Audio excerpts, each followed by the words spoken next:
wonderful alumni of Karachi AI. He is also the current manager of analytics at Equinix. Pardeep मेरे साथ भी काम कर चुका है काफी time, and he is also a Tableau desktop specialist and a wonderful guy. So मैं जरा कम इंट्रोडक्शन खुद कराता हूँ और प्रदीप अपने बारे में काफी हद तक बताएंगे. He is a very so Pradeep, please take over the screen and let people know कि किस तरह से जो है वो Amazon SageMaker को यूज कर सकते हैं और नो कोड लो कोड. अब बात होगी सिर्फ AI और AI की. अब आपको बिल्कुल क्लियर हो गया होगा कि हम बात किस चीज की कर रहे हैं. Okay, let me just share my screen. Let's put up this. Evan can see my screen. Yes. Hello. Yes. Okay. So start करते हैं. Basically मेरा इंट्रोडक्शन मैसन भाई ने दे दिया, तो आई बिलीव इंट्रोडक्शन से बिलीव हम से आगे ही बढ़ते हैं. तो फर्स्ट ऑफ ऑल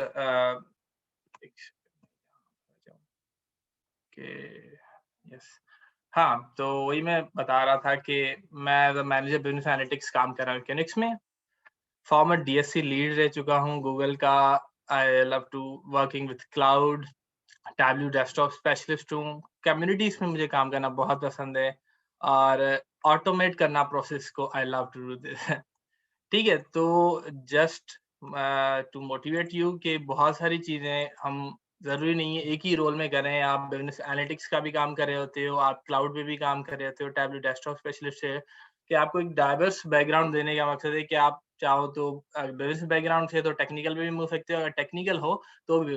क्योंकि आपने पिछले 2 स्पीकर में देखा मैसम भाई और सोहेल का कि वो पूरा काम कर रहे थे, बिजनेस के यूजर्स थे और वो टेक्निकल काम बहुत अच्छी तरह से कर रहे थे. और आप मुझे देख रहे हैं, मैं कंप्यूटर साइंस ग्रेजुएट हूँ और स्टिल बिजनेस का भी काम कर सकता हूँ. तो इसका इसका मेन मकसद था कि आपको बताएं कि आप किसी भी वक्त किसी भी फील्ड में और किसी भी डोमेन में मूव कर सकते हैं रिगार्डलेस ऑफ एनी मसला. ठीक है, तो हमारा टॉपिक है आज का Amazon SageMaker कैनवस. ठीक है, Amazon SageMaker कैनवस बेसिकली एक लो कोड और नो कोड प्लेटफॉर्म है जिसके जरिए आप कंप्लीटली आप विदाउट एनी कोड, बिल्कुल एक भी कोड की आप लाइन नहीं लिखेंगे और आप कंप्लीट अपना जो प्रोसेस है वो कर सकते हैं. सेकंड, ये स्क्रीन का थोड़ा हाँ ठीक है, आप उसको कंप्लीट प्रोसेस कर सकते हैं, ऑटोमेट कर सकते हैं और अपने मॉडल को टेस्ट कर सकते हैं, ट्रेन कर सकते हैं with in a few minutes. अभी मैं आपको करके दिखाऊंगा, बट स्टिल हमारी जो कुछ ऑडियंस है वो अभी भी थोड़ा बहुत उनको बिजनेस की भी है, तो उनको मैं आइडिया दे दूं कि आप किस तरह से बेसिकली ML के मॉडल बनाते हो और ML मॉडल बनाते क्या है, उसकी प्रोसेस साइकिल क्या है और हम बनाते क्यों. मेजर एक बात है कि अगर हम ML की तरफ जा रहे हैं, क्यों हम सिंपल चीज़ों की तरफ नहीं जा रहे. तो ये मैं आपको पहले स्टार्ट करता हूँ कि ML how ML drive value creation today. आजकल हम बहुत ML सुन रहे हैं, मशीन लर्निंग, डीप लर्निंग, ये पर ये बनाते क्यों हैं, इससे क्या वैल्यू क्रिएट होती है. तो उसके मैंने कुछ एग्जांपल रखे हैं जो बहुत ही मार्केट में यूज हो रहे हैं और इवन कुछ में तो मैंने भी काम किया हुआ है. तो first of all churn prediction of the existing customer companies के लिए बहुत क्रिटिकल है. अगर आप बड़ी बड़ी कंपनीज की बात करें या बड़ी बड़ी फॉर्च्यून 500, उनके लिए है कि अपने कस्टमर को रिटेन करना. अगर वो अपने कस्टमर को रिटेन कर पाते हैं, that's the main big thing. और तभी बहुत सारे लोग चाह रहे हैं कि हमारे पास कोई ऐसा प्रेडिक्टिव मॉडल हो जिसके जरिए उनके कस्टमर के ट्रेड्स, उनके क्या क्या हैं, कौन सी एज है, कौन से जेंडर है या किस तरह की वो एक्टिविटी परफॉर्म करते हैं, on their basis we can retain our customer और हम जो चर्न प्रेडिक्शन इसको कम कर सकें. ठीक है, दूसरी होती है इन्वेंट्री फोरकास्टिंग. ठीक है, अब ये है कि अगर कोई बहुत बड़ी मार्केट है और बहुत बड़ा रिटेल का बंदा है, तो वो चाह रहा है कि मुझे इतनी आइडिया हो कि मेरे पास कितनी इन्वेंट्री होनी चाहिए बैकएंड पे मेरे गोदाम में और उसके अकॉर्डिंग मैं अपनी सेल्स वगैरह करता रहूं. ऐसे नहीं कभी भी सेल बहुत बढ़ जाए और उसके अकॉर्डिंग मैं अपनी सारी इन्वेंट्री कम बढ़ जाए और मेरी सेल कम हो जाए. तो ये इनके लिए बहुत क्रिटिकल होता है ये प्रिडिक्ट करना कि किस टाइम किस वक्त पे मुझे बहुत इन्वेंट्री रिक्वायर्ड होगी या मुझे कम रिक्वायर्ड होगी और उसी बेसिस पे मैं अपनी इन्वेंट्री को मैनेज कर पाऊँ, क्योंकि उनको उसको डिमांड पूरी करनी होती है मार्केट की. तीसरी एप्लीकेशन है sales conversion of their leads के बहुत सारे लोग, अगर मैं अपनी लास्ट कंपनी का एक सेकंड मैसेज आ रहे हैं, ओके हाँ, तो मैं ये बात कर रहा था कि अगर लास्ट कंपनी की बात कर रहा हूँ, that was an asset management company. तो उनका बेसिकली क्या काम था, सेल्स का काम होता था कि आप अपने इन्वेस्टर को पिच करो और अपने एक लीड जनरेट करो। तो मशीन लर्निंग इसमें भी आ गई है कि आप ये देख सको कि आपकी ने जो जो लीड क्रिएट की है, वो क्या वो कस्टमर में कन्वर्ट होगा बेस्ड ऑन देयर ट्रेड्स। जैसे हम churn prediction based on their trades कर रहे थे, ऐसे ही हम सेल्स कन्वर्जन भी देख सकते हैं कि आपकी ऑर्गेनाइजेशन और आपकी कैटेगरी के अकॉर्डिंग ये जो ट्रेड्स इन बंदों में पाए जाते हैं, क्या वो आपके पास आएगा based on there last performance और पास्ट एक्सपीरियंसेस। ठीक है, इसी तरह लिस्ट गोज ऑन, बहुत ही चीजें हैं, fraud detection, real time user friendly, आप देख रहे होंगे चैटबॉट्स आजकल बहुत यूज हो रहे हैं, all it's all machine learning. ठीक है, तो आई बिलीव ये एक मोटिवेशन के लिए आपके लिए अच्छा होगा कि ये चीजें भी आप कर सकते हो। और आई रियली इनकरेज कि आप इन चीजों को थोड़ा डीप में पढ़ें और देखें कि किस तरह आप कर सकते हो। इवन तो मैं आपको दिखाऊंगा इसमें, आई होप मैं नॉर्मल पेस पे जा रहा हूँ, थोड़ा टाइम की वजह से थोड़ा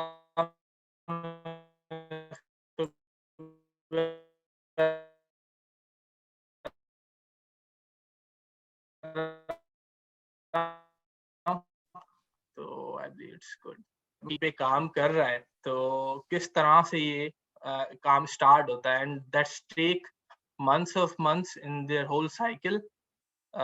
स्टार्टिंग होती है बिजनेस रिक्वायरमेंट से। पहले बिजनेसेस ये देखती हैं कि हमारी रिक्वायरमेंट्स क्या हैं। अगर हम इतना बड़ा एमएल टीम पे इतना बजट अपना इन्वेस्ट कर रहे हैं और इतनी सारी पूरी टीम बना रहे हैं, डेटा साइंटिस्ट टीम, तो बिजनेस रिक्वायरमेंट गैदर करते हैं और पूरी एक लिस्ट बनती है कि ये रिक्वायरमेंट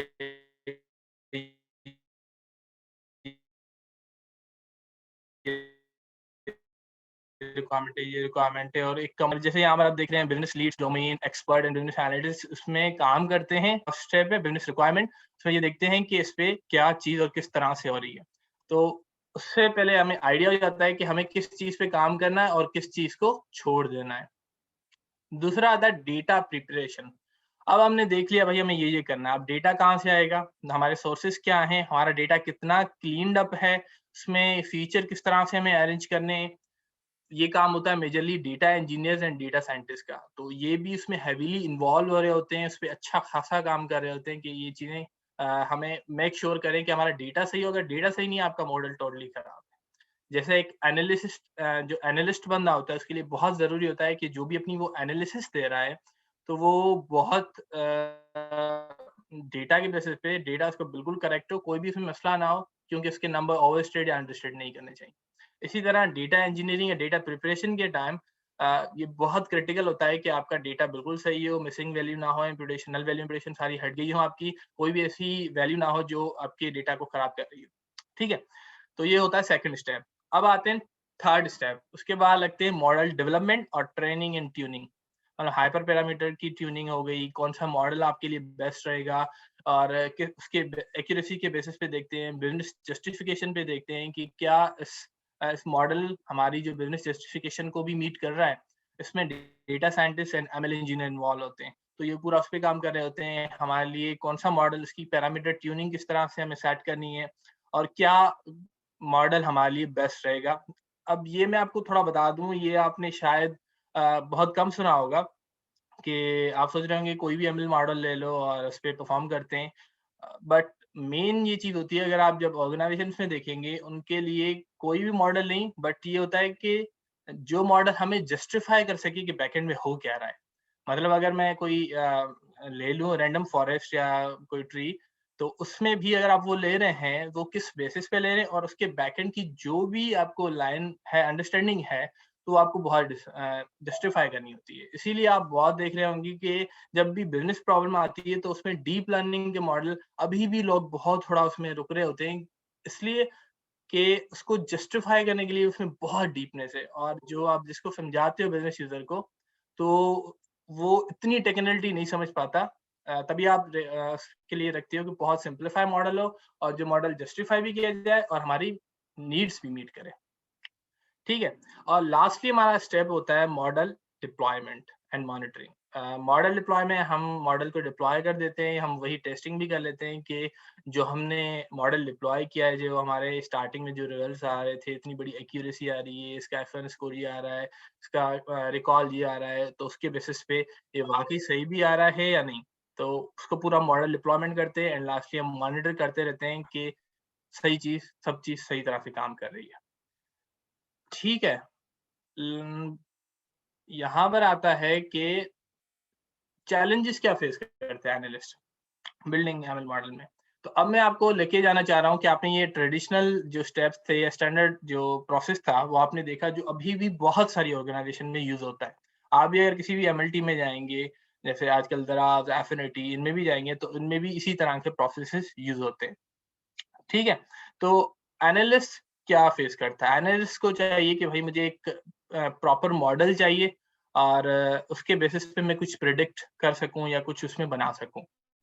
अब मसला ये आता है, एनालिस्ट बिजनेस साइड से मोस्टली होते हैं तो इनको इतना आइडिया नहीं होता है कि यार मशीन लर्निंग के लिए क्या क्या करना है और किस तरह से इस पे काम करना है। That's I pointed out the first point, analyst lack deep ML expertise and learning curve steep.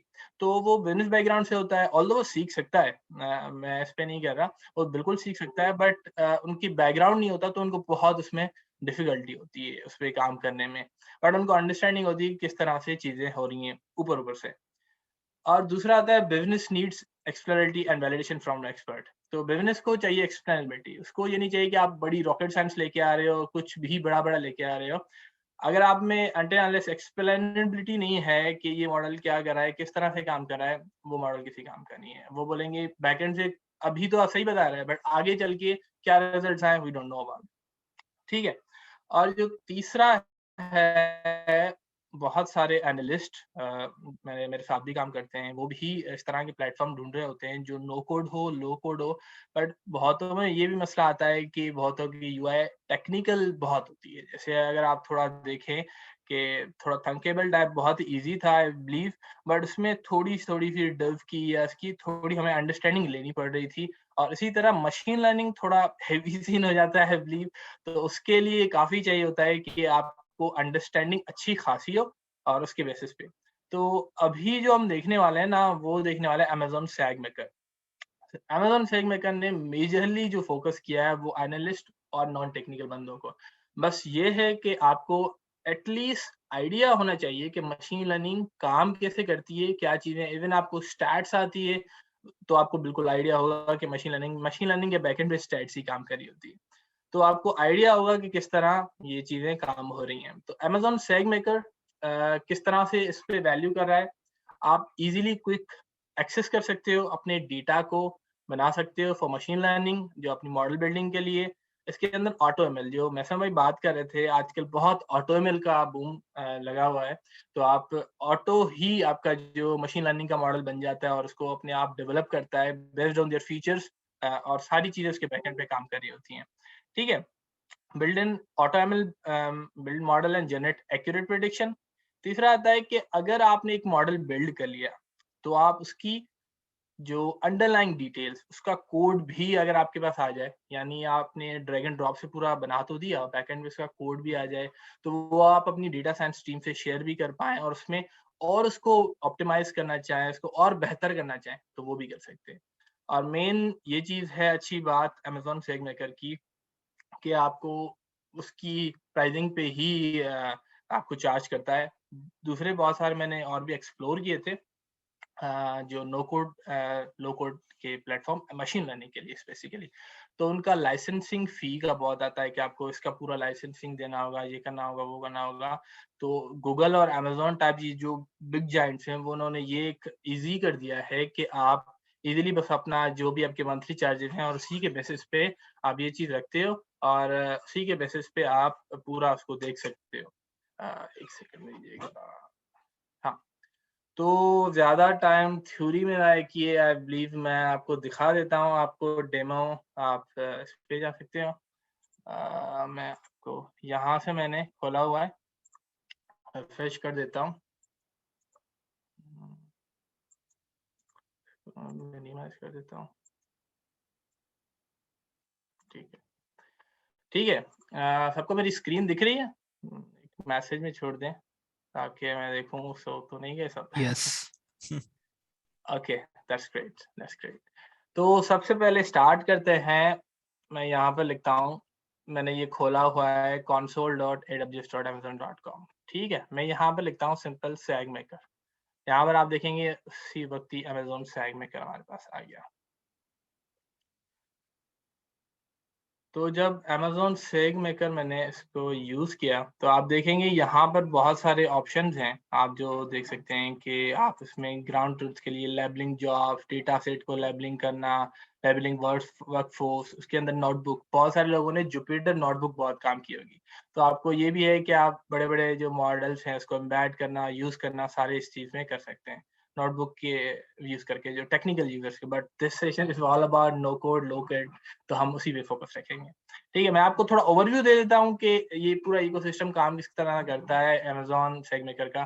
तो अगर हम आगे बढ़ेंगे तो आपको आइडिया रहेगा। मैं आपकी इवन बेस बना रहा हूँ कि आप किस तरह से आगे बढ़ सकते हो।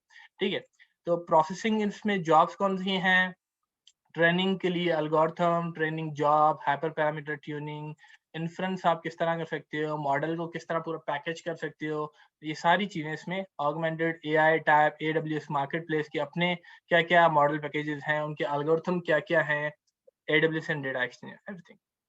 ठीक है, तो अब हम चलते हैं। एडब्ल्यूएस सैग मेकर कैनवस था, हमने कैनवस लिया। स्टूडियो में आप पूरा वो जुपिटर नोटबुक से काम करते हो, कैनवस में आप लो कोड नो कोड वाला काम करते हो। ठीक है, तो उसके लिए मैं अभी ये करता हूँ कि मैं यहाँ पर एक कैनवस लॉन्च कर देता हूँ। यहाँ पर आप देखेंगे मैं कैनवस में गया, मैंने यूजर्स बनाए और उसमें यूजर्स में मैंने लॉन्च ऐप कर दी। ठीक है, मैं साथ साथ आपको ये भी दिखाता जाऊँ, अच्छा है।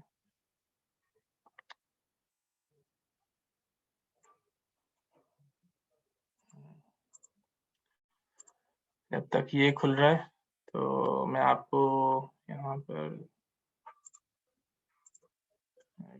पर खोल दूँ, Control+C this।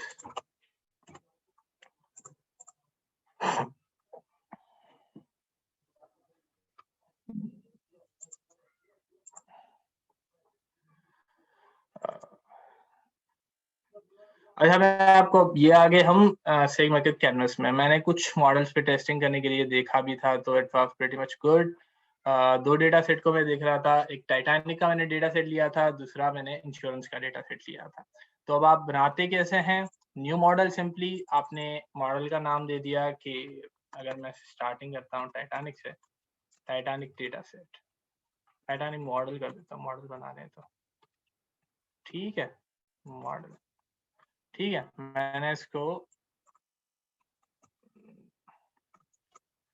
मैंने क्रिएट कर दिया।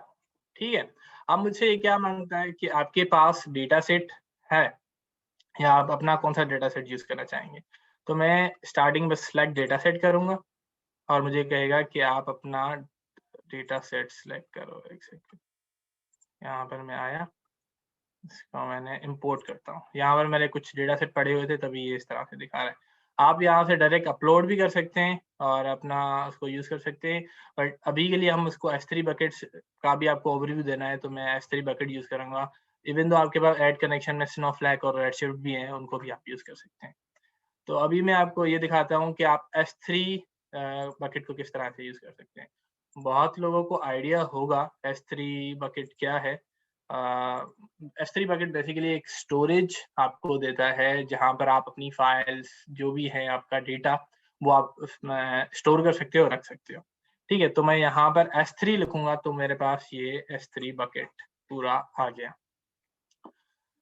ठीक है, तो S3 बकेट्स में हम देख सकते हैं कि हम अब ये मैंने कुछ बनाए हुए थे बकेट्स के नाम।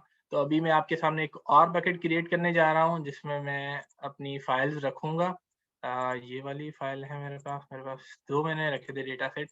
एक टाइटैनिक का डेटा सेट जिसमें बेसिकली ट्रेन, मैं आपको डेटा भी थोड़ा दिखा दूं फिर हम उस पे आते हैं।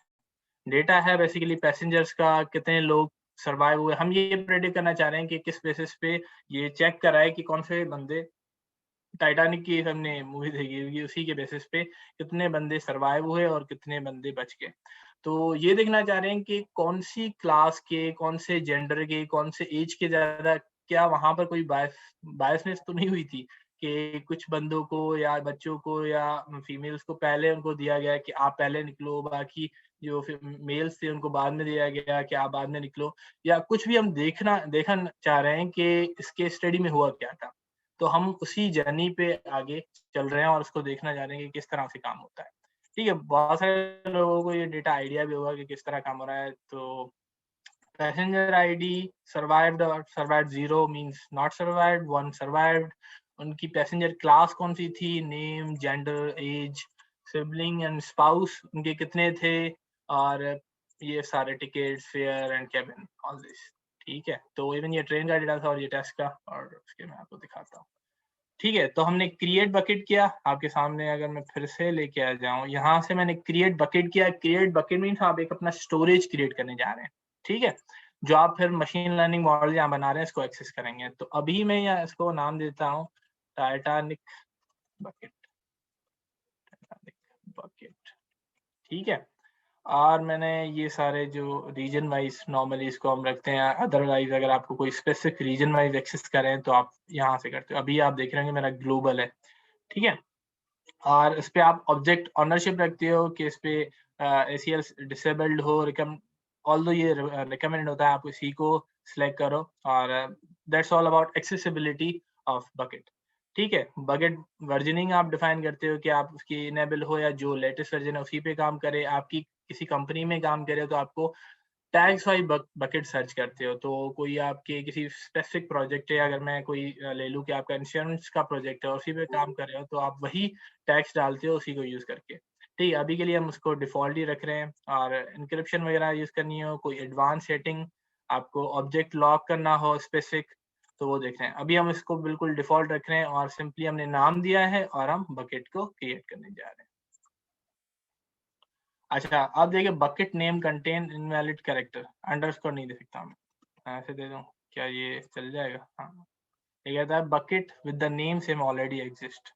अभी आप रियल टाइम में देख रहे हैं कि ये इशू आप फेस कर सकते हैं, तो इसका आपको बहुत ध्यान रखना होगा, अदरवाइज ये बकेट आपको क्रिएट करने नहीं देगा। मैंने दे दिया Titanic bucket 1 2 3, just an example. ठीक है, अब आप जब क्रिएट बकेट करेंगे तो आपके सामने बहुत जबरदस्त तरीके से ये टाइटैनिक बकेट स्टार्ट हो जाएगा। अब आपके पास यहाँ पर अगर मैं ऊपर देखूं, टाइटैनिक बकेट 1 2 3 नाम से बिल्कुल आ रहा है। अभी आपके पास यहाँ पर कोई भी फाइल नहीं है, यहाँ पर आप अपलोड कर सकते हैं।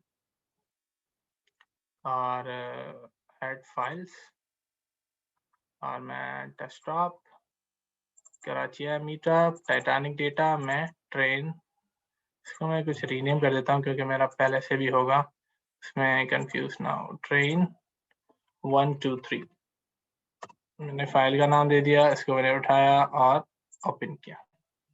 यहाँ पर ये डेटा इसमें सेव हो रहा है और उसमें इसको अपलोड कर देता हूँ। That takes few seconds and boom, that's done. तो यहाँ से ये अपलोड हो गया और आप देख रहे हैं कि ये सक्सेस भी हो गया।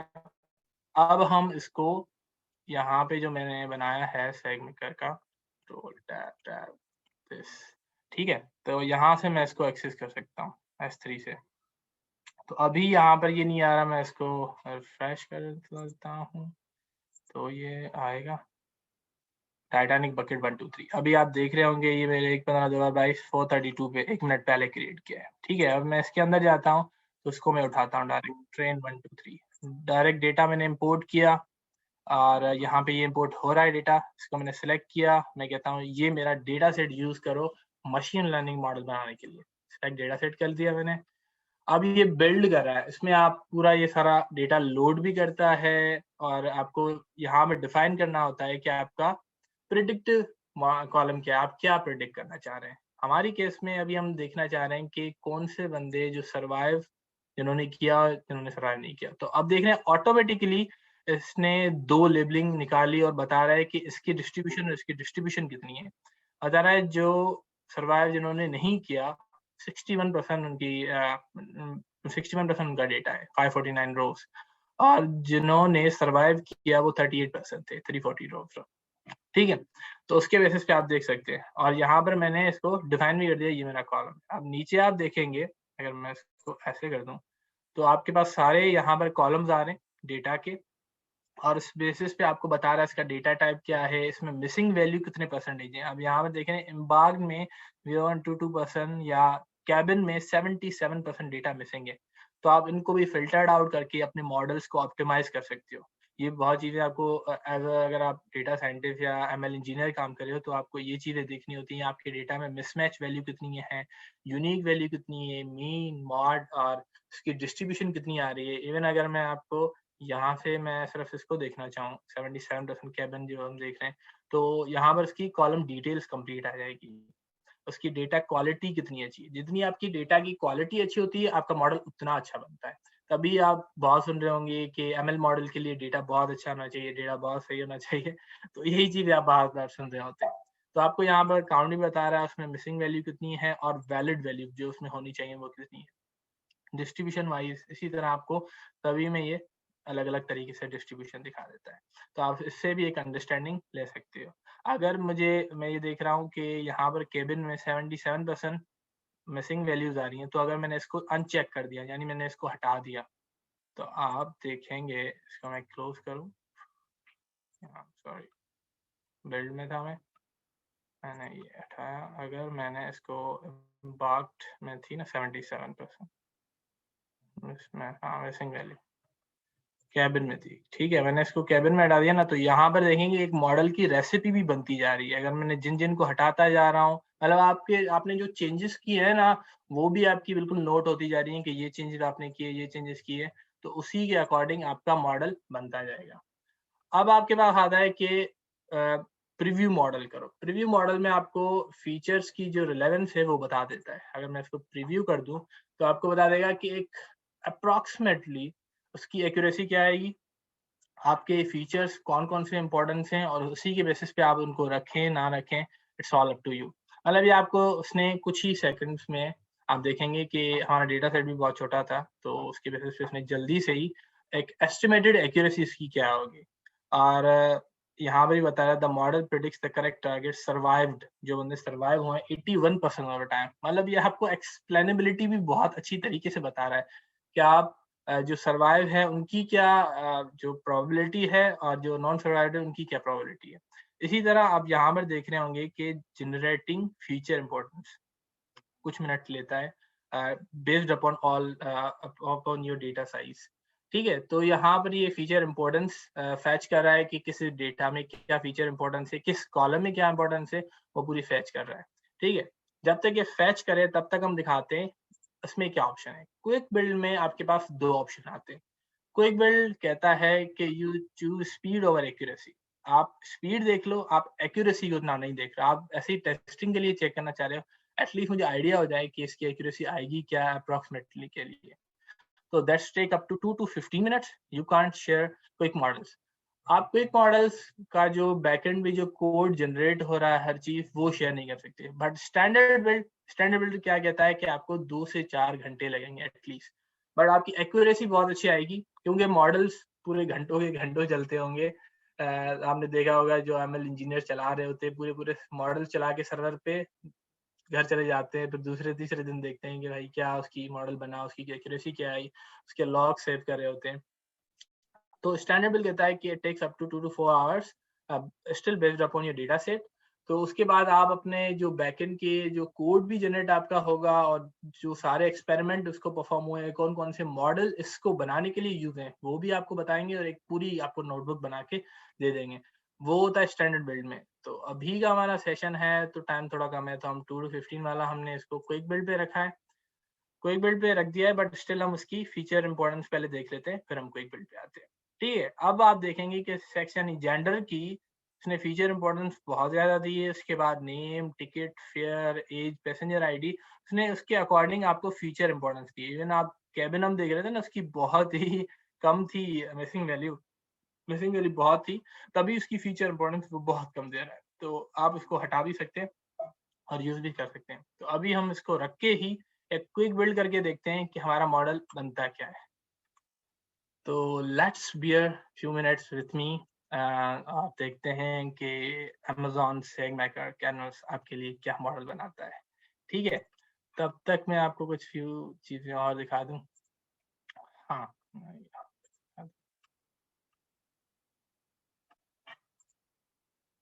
ठीक है, अब आप देख रहे होंगे ये जो डिफरेंट बकेट्स हैं, आप डायरेक्टली वहाँ से भी जनरेट कर सकते हो, बट एक स्टैंडर्ड हमारी अप्रोच होती है कि हम यहीं से अपने बकेट्स और उनके रीनेम नेम सारे डिफाइन कर दें। ये मैंने वहीं से डिफाइन किए थे, तो उसने जिस इंस्टेंस में था, उसी का नाम लगा के इसको एक अलग बकेट बना के रख दिया। बट ये जो इंस्टेंस है मैंने आपके अभी सामने बनाया था टाइटैनिक 1 बकेट 1, 2, 3 का, आप एक स्पेसिफिक नाम दें, स्पेसिफिक रीजन वाइज़, क्योंकि अगर आप किसी क्लाइंट के लिए काम कर रहे हैं तो आपको वो देखना होता है कि वो क्लाइंट कहाँ कर रहा है, वो एप्लीकेशन कहाँ यूज़ होगी। क्या है वो उसके जिस रीजन में यूज़ होगी वही मुझे सिलेक्ट करना है या कोई और। तो फॉर श्योर आपको वही रीजन सिलेक्ट करना है जहाँ पर वो क्लाइंट आपका है। तो उससे ये होगा कि वहाँ के सर्वर्स की वजह से आपकी जो रिडंडेंसी या लेटेंसी होगी वो बहुत कम होगी।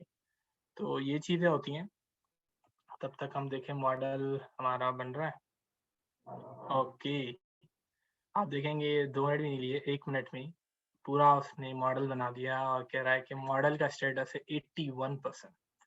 Okay, that's pretty much fair data के हिसाब से।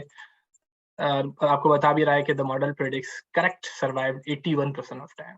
ठीक है, और आपको यहाँ पर इसकी डिस्ट्रीब्यूशन भी बता रहा है कि अगर आपने नॉन सर्वाइव सिलेक्ट किए हैं, यहाँ पर आपको सर्वाइव नॉन सर्वाइव है, नॉन सर्वाइव सिलेक्ट किए हैं तो उसमें फीमेल बहुत कम है, मेल्स बहुत ज़्यादा है। मतलब जिनकी डेथ हो गई है, जो वहाँ पर रह गए, उसमें मेल बहुत ज़्यादा है। और अगर मैं 1 पे आता हूँ तो दैट्स क्लियर कट, तो फीमेल को ज़्यादा अपॉर्चुनिटी दी गई है टू गो आउट। और दैट्स ऑल अबाउट डेटा। आपको मैं दिखा रहा हूँ जो डेटा ऑलरेडी बायस था। ठीक है, तो उसमें ये बता रहे हैं कि फीमेल्स को ज़्यादा प्रेफ़रेंस दी गई है इन टर्म्स ऑफ मेल्स। ठीक है, और नीचे आपको उसकी सारी फीचर इम्पोर्टेंस हम देख रहे हैं। स्कोरिंग के लिए ये बहुत अच्छी चीज़ है। आप इसका पूरा देख पाते हो, एक करेक्ट आपका मॉडल दे क्या रहा है, किस तरह से 0, 1 कितने इसमें आ रहे हैं, 98% और इनकरेक्ट क्या है। बहुत अच्छी तरीके से जो एक मशीन लर्निंग इंजीनियर या डेटा साइंटिस्ट डिटेल में देखना चाहता है कि इसका जो भी मॉडल बना है इसकी एक्यूरेसी किस तरह से है, ये सारा एक एनालिस्ट देख सकता है। अब आप देख रहे होंगे कि कितने ज़बरदस्त नो कोड और लो कोड एमएल टूल आ गए हैं, जिनको आप विदिन मिनट्स मॉडल बना सकते हो और यूज़ कर सकते हो। एडवांस मैट्रिक्स में देखता हूँ, एडवांस मैट्रिक्स में इसने आपको एक कन्फ्यूजन मैट्रिक्स बना के दे दिया है। कन्फ्यूजन मैट्रिक्स में आप ये देख रहे हो कि true positive 98, true negative 47 and यहाँ पर एक फॉल्स पॉजिटिव काफ़ी अच्छे खासे 12.3% आ रहे हैं। ठीक है, आप मतलब that's all upon your decision कि अब यहाँ पर फॉल्स पॉजिटिव बता रहा है कि जो सर्वाइव नहीं भी किया था उसको भी बता रहा है survive, that's not a issue. But जिसने सर्वाइव किया था उसको भी नेगेटिव बता रहा है, तो दैट्स एन इश्यू। तो it's all upon your requirement, क्या है आपकी रिक्वायरमेंट। अगर जो एनालिस्ट या मशीन लर्निंग इंजीनियर वो अपने मॉडल में ये भी देख रहा होता है कि उसका F1 स्कोर क्या आ रहा है, उसके मॉडल की एक्यूरेसी, उसकी प्रिसिशन, उसका रिकॉल, AUC सब उसको देख रहा होता है। इवन आप क्लास वाइज भी देख सकते हो कि किस क्लास में किस तरह की डिस्ट्रीब्यूशन आई है आपके कन्फ्यूजन मैट्रिक्स में। ठीक है, आप उसकी एक्यूरेसी देख रहे हो, प्रिसीजन देख रहे हो, रिकॉल देख रहे हो, इसको आप डाउनलोड भी कर सकते हो। Now the last part, predict. Predict में आप अपनी एक टेस्टिंग कर सकते हो कि मेरा मॉडल किस तरह से परफॉर्म कर रहा है। आप पूरा एक बैच प्रेडिक्शन कर सकते हो, पूरे अपने डेटा सेट को एक पूरी बैच फाइल दे दो कि उसके बेसिस पे मुझे सारी प्रेडिक्शन करके दो, या आप सिंगल प्रेडिक्शन पे आ सकते हो। सिंगल प्रेडिक्शन में क्या होता है वो भी मैं आपको दिखा देता हूँ। सिंगल प्रेडिक्शन में आपसे ये होता है कि आपको सारी वैल्यूज देता है आपकी कॉलम, तो आप उसके बेसिस पे आप सिलेक्ट करो और उसी के बेसिस पे आप, जैसे यहाँ पर मैंने मेल फीमेल था उसको मैंने हटा दिया, मैं सिलेक्ट कर सकता हूँ मेल, तो उसी के बेसिस पे आपको बताता है ये सर्वाइव हुआ या नहीं। और इसी तरह सिबलिंग कितने थे उनके, 1, 2, 3, एज ब्रैकेट उनका क्या था, मैं उनको 54 दे दूँ, 54 दे दूँ, तो उसकी बेसिस पे ये नोट हो रहा है। तो आप सर्टेन चीज़ों पे उस पे आप अपनी वैलिडेशन भी कर सकते हो और उस पे दिखा भी सकते हो कि किस बेसिस पे क्या प्रेडिक्शन आ रही है। मेनली चीज़, टाइम थोड़ा रन हो रहा है बट मैं इसको थोड़ा जल्दी रैप अप करने की कोशिश करूँगा। आप उसमें वर्जनिंग क्रिएट कर सकते हो। 8 वर्जन मैंने किया, आपने देखा चलो मैंने एक मॉडल क्रिएट कर लिया, ठीक है। अब मैं अपनी दूसरी वैलिडेशन करना चाह रहा हूँ, बिल्ड करना चाह रहा हूँ उसको अलग से, बट इस दफ़ा मैं क्या करूँगा, जो मैंने जिनकी कोरिलेशन या फीचर इंपॉर्टेंस कम थी, उसको मैं हटा दूँ और वो ना रखूँ। ठीक है, तो आप वो भी उसी तरह उसको कर सकते हो। अगर मैंने वही सिलेक्ट डेटा सेट सिर्फ मुझे करना है, सिलेक्ट डेटा सेट, वही सेम प्रोसेस है, वही सेम फीचर इंपॉर्टेंस है, उसी को आप देखते हो। ठीक है, इसी तरह मैंने एक वही टाइटैनिक मॉडल हमने दोनों देख लिए। अब एक मैं इंश्योरेंस मॉडल भी आपको ऊपर-ऊपर से दिखा देता हूँ, मैं ज़्यादा डिटेल में नहीं जाता, क्योंकि एक आपको अंडरस्टैंडिंग देनी है कि ये चीज़ें किस तरह से काम हो रही है, तभी मैं आपको ये बता रहा हूँ। मैं आपको यहाँ पर आ जाऊँ मॉडल्स और इंश्योरेंस मॉडल, इसके डेटा में भी चला जाऊँ।